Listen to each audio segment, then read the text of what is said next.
Thank you. Good afternoon. I'm really happy to be here with you today, and I'd like for you to take a moment.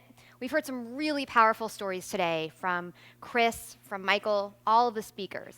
So I'd like you to recall their stories, get them in your mind right now, and I'd like you to look at one of the screens either up here or over to the sides and look at a few images for me.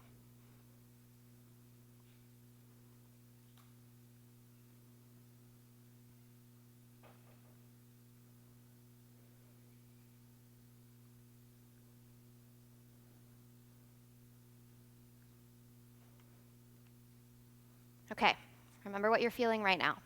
Take a second. A few more.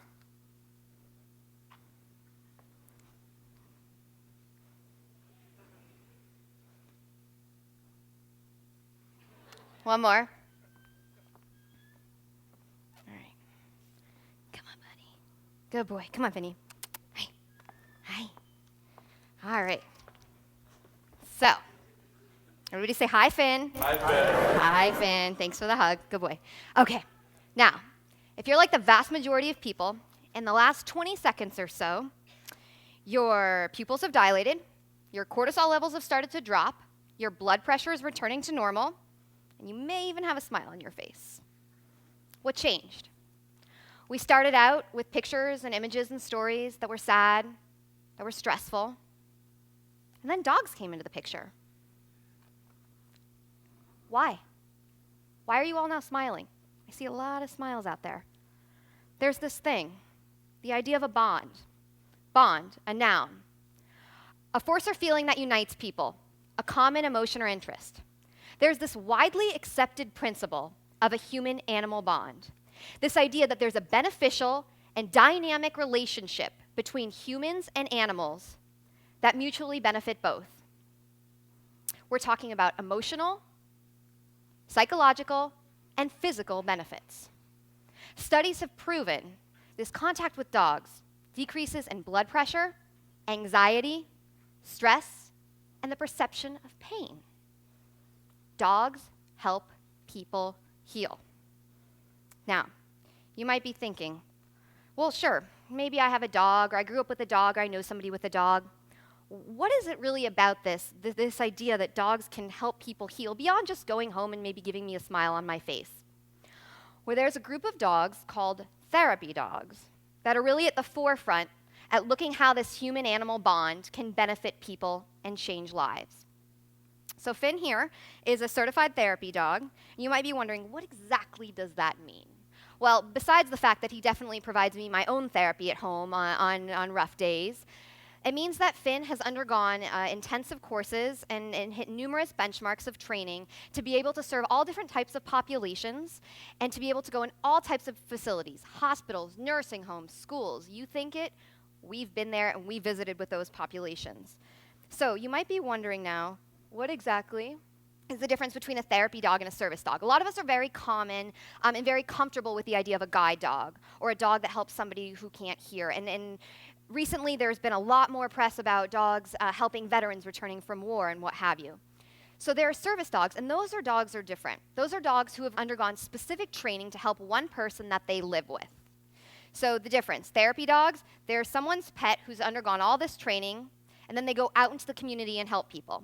Service dogs are living and working with the person that they serve. Okay?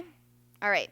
So now, what exactly type of dog benefits from this? Because you have to understand, it's a two-way street.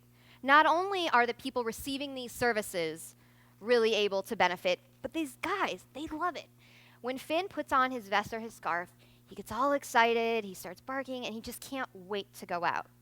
Dogs have this sense of purpose in helping a dog become a therapy dog. So these are dogs who have these innate characteristics. They're dogs who love attention, who crave contact with strangers, who don't mind unfamiliar, perhaps uncomfortable settings. These are dogs who undergo significant amounts of training.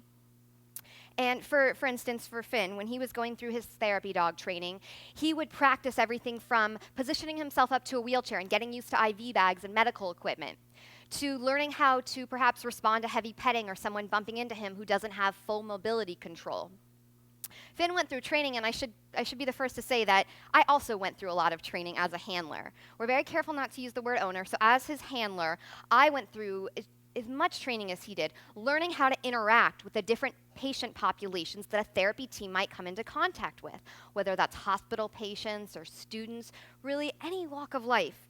So we go through all this training, then we go out into the world, and we visit these facilities, and we try to help people heal. You might be wondering, what exactly type of work do we do? Well, we might be working with cancer patients one day, first responders another day, students with autism, and even stressed out college students. One of Finn's favorite times a year is May. Finn loves May. This little guy, it's incredible to see students who are stressed out, who are overwhelmed from even something as finals. And we might all think, that's nice and good, the dogs go and play with students. People forget that the stress is something that builds up over time. And anything we can do to kind of lower your levels of stress, as we've heard earlier, laughter can certainly help improve your innovation and your cognition. So can lowering your stress levels. And you might be thinking, well, this is all well and good, and you might have even heard about therapy dogs in the last few months on the news. There were therapy dogs who responded after the tragedy in Newtown, Connecticut. There were therapy dogs after Superstorm Sandy. But this is not something that's new at all. In fact, back in the 18th century, we have documented studies at York Retreat in England where they measured how dogs and other animals interacted and helped humans. Fast forward about 200 years, to 1964 and 1969, when we have a child psychologist by the name of Boris Levinson, who actually founds the concept of pet-facilitated therapy. He later goes on to write a piece called Pets and Human Development. And that really kind of sparked a renewed interest in the idea of dogs helping humans heal. A little bit more time goes by. 1984, there's a groundbreaking medical study with terminally ill cancer patients, where the cancer patients are receiving regular visits from therapy dogs, and there are marked medical differences in decreases in anxiety and despair after patients are spending this time with therapy animals. In the last 15 years, there have been quite a few medical studies who have further demonstrated how dogs can help. Especially in 1998 to 2008, there were really 7 groundbreaking studies that helped give some credence to what we already know, that dogs are helping humans heal.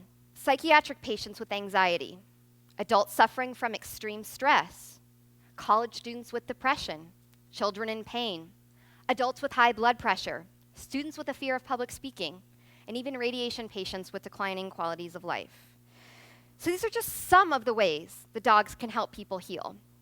But you might be wondering, what exactly does a session with a therapy dog look like? It depends.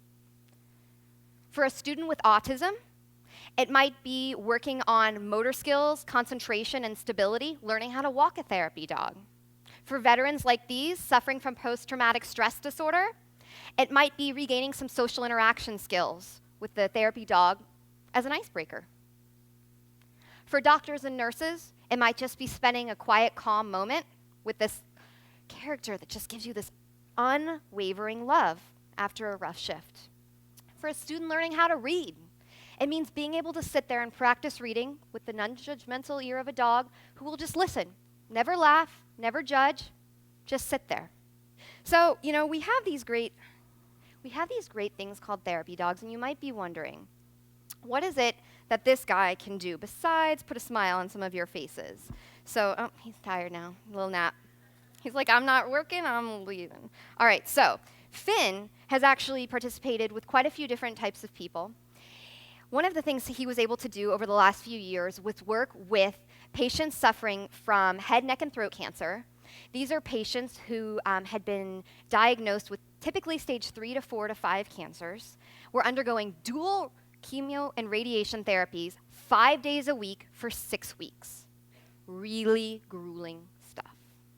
Most people probably don't know this, but a lot of people who are diagnosed with extreme types of cancer and these types of treatment plans actually don't complete their treatments because it's too much physically, emotionally, mentally to handle 5 days a week for 6 weeks. That's actually a major problem in the medical community, is encouraging these cancer patients to attend their treatments.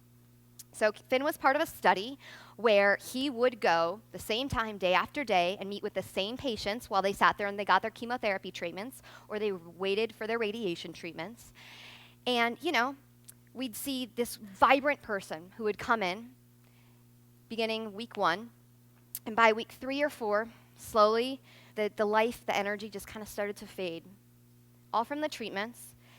And it would get to the point where by week 3 or 4, a lot of these patients weren't able to eat, they weren't able to speak, but their faces would light up when they'd see Finn come in. There was one patient I'll never forget who we had seen him from day 1 of his treatment. I think it was around week 5, when he had said, and his voice was raspy, he had throat cancer, so the radiation specifically, the treatment was just making it near impossible for him to speak. But he was able to whisper to me, I really feel terrible today. I was thinking of just not coming anymore, but I knew you guys were going to be here. So I got up, I got dressed, and I came. And to think that this dog who, I complained about walking in the rain, who last night stole my cookies off the table when I wasn't looking, he's not perfect, that this dog encouraged a cancer patient to come to their life-saving treatment. It's overwhelming. Finn's also had the opportunity to work with elderly patients, including patients suffering from Alzheimer's.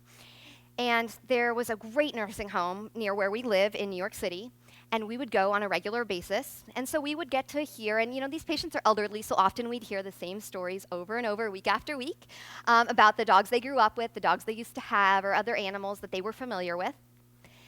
And one week we were there, and there was a lovely woman who we'd met before who never really had any kind of conversation with us, and she was quietly sitting there petting Finn, and all of a sudden started to tell us her story about a dog she grew up with. We went on moving to the next patient after we were done seeing her. We were stopped at the end by an orderly who came up and said, that's the first time she's spoken in years. She's been nonverbal completely while at this facility. The first time she's spoken was when she was there and she was talking to Finn about the dog she grew up with.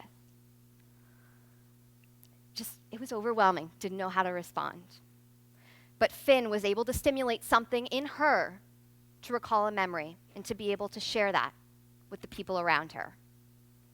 This little guy was also able to go, after Superstorm Sandy hit, especially in the New York City area, he was able to go, within 2 days of the storm hitting, he was in shelters for displaced families who had lost their homes. He would sit with children. He would sit with their parents as they cried in a different room and didn't know what their next steps would be. He then took a trip out to Long Beach and was there visiting first responders. Often we don't really think about the people who are doing all the saving and the saving that they need. Therapy dogs were there after September 11th. Not only were they providing comfort for the families of victims and survivors, they were also there helping the mental health team. People forget that these professionals, they deal with tremendous amounts of stress, despair, grief. They need an outlet too. This little guy's been all over. We also have this young gentleman, a 6-year-old Australian Shepherd named Roman, who's also a certified good dog. Ronan, among other things, was one of a team of dogs to respond in Newtown, Connecticut after the shooting at Sandy Hook Elementary School. This is him at a middle school there on the student's first day back, which, as you can imagine, quite overwhelming. He was positioned in the main hallway so that pretty much everybody that walked into the school would get to see him there. Needless to say, Ronan had hundreds of students, teachers, staff, hands. There were times when you couldn't even see there was a dog underneath all the pile of hands. He took it like a champ. And then at one point during the day, Ronan was asked to go to a 5th grade class. The class had just been kind of trying to process what had been going on. As you can imagine, it was quite a somber atmosphere. Wasn't a lot of dialogue. When Ronan came in, faces lit up. Suddenly, the children were running around playing. Not to say that it was something that solved everything, but for a moment, they could just be kids and play and smile, and that was okay. It was a big deal. There was one student there, a young girl who suffered from Down syndrome. She had gone nonverbal. She was having just a lot of difficulty coping with the stress and the situation of being back at school. So one of the child psychologists that had been working with her asked Ronan and his handler to come in and to speak with the girl. So Ronan went and sat on the floor next to her. She pet him. She started brushing him. And the handler told her that Ronan was excellent at keeping secrets. So after a few more minutes, a few more brushings, she decided, she pulled up his ear and just whispered her secrets into his ear. You could literally just see the burden and the weight just lifting off her shoulders. She then started talking with the child psychologists, and the team was able to leave. So, therapy dogs, they're making a big difference. This is something that's gaining much wider credence in medical facilities, educational institutions, community programs, and disaster response. The field faces challenges going forward. It's very important that we keep these stringent certifications like Finn went through to make sure that all therapy dogs are really out there and it's best suited for them, because not only is it important that the dog be well trained and that the handler be well trained, it's also important that the dog enjoys the work. It's also something where we need to continue to do all of these fantastic studies, and so that we can have this data-driven support. I can tell you a million stories about things Finn has done and things that thousands of certified therapy dogs, the lives that they've changed. But this data just gives it a little more credence. And so, you've heard some stories today about how dogs are improving people's lives, and that's just a little bit about how dogs are helping humans heal. Thank you very much.